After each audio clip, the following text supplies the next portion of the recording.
अगर किसी निवेशक का निधन हो जाए तो क्या होगा? सेबी उठाने वाली है ये कदम। पूंजी बाजार नियामक सेबी निवेशकों के निधन के बाद उसकी सूचना और सत्यापन को लेकर केंद्रीकृत सत्यापन व्यवस्था लाएगा। ये केवाईसी रजिस्ट्रेशन एजेंसी के जरिए होगा। इसके साथ ही भारतीय प्रतिभूति एवं विनिमय बोर्ड सेबी ने परिचालन मानदंड बनाए हैं। इसमें नियमन के दायरे में आने वाली इकाइयों और पंजीकृत मध्यस्थों के दायित्व शामिल हैं, जिनका निवेशकों या खाता धारकों के साथ आमना सामना होता है। सेबी ने मंगलवार को एक सर्कुलर में कहा कि नई व्यवस्था 1 जनवरी 2024 से अमल की जाएगी। सेबी ने कहा कि अगर लिस्टेड कंपनियां भौतिक रूप में प्रतिभूतियां रखने वाले अपने निवेशकों को इस तरह की केंद्रीकृत व्यवस्था तक पहुंच प्रदान करने की इच्छुक हैं, वे अपने RTA registrar and transfer agent के माध्यम से केवाईसी पंजीकरण एजेंसी यानी KRA के बीच संपर्क सुविधा का इंतजाम कर सकती है। किसी निवेशक के निधन के बारे में सूचना प्राप्त करने के बाद संबंधित मध्यस्थ को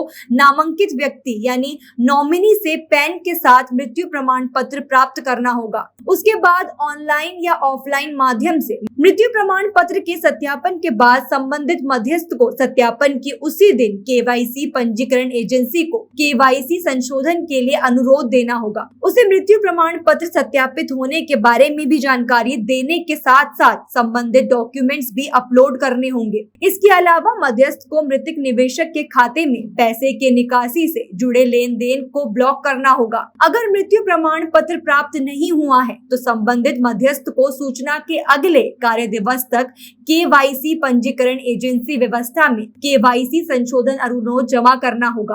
अगर मृत्यु प्रमाण पत्र प्राप्त नहीं हुआ है तो संबंधित मध्यस्थ को सूचना के अगले कार्य दिवस तक केवाईसी पंजीकरण एजेंसी व्यवस्था में केवाईसी संशोधन अनुरोध जमा करना होगा और ये बताना होगा कि निवेशक की मृत्यु की जानकारी प्राप्त हुई और पुष्टि की प्रतीक्षा है। सेबी ने कहा कि केवाईसी पंजीकरण एजेंसी मध्यस्थ से केवाईसी संशोधन अनुरोध प्राप्त होने के बाद अगले कार्य दिवस तक स्वतंत्र रूप से सत्यापन करेगी।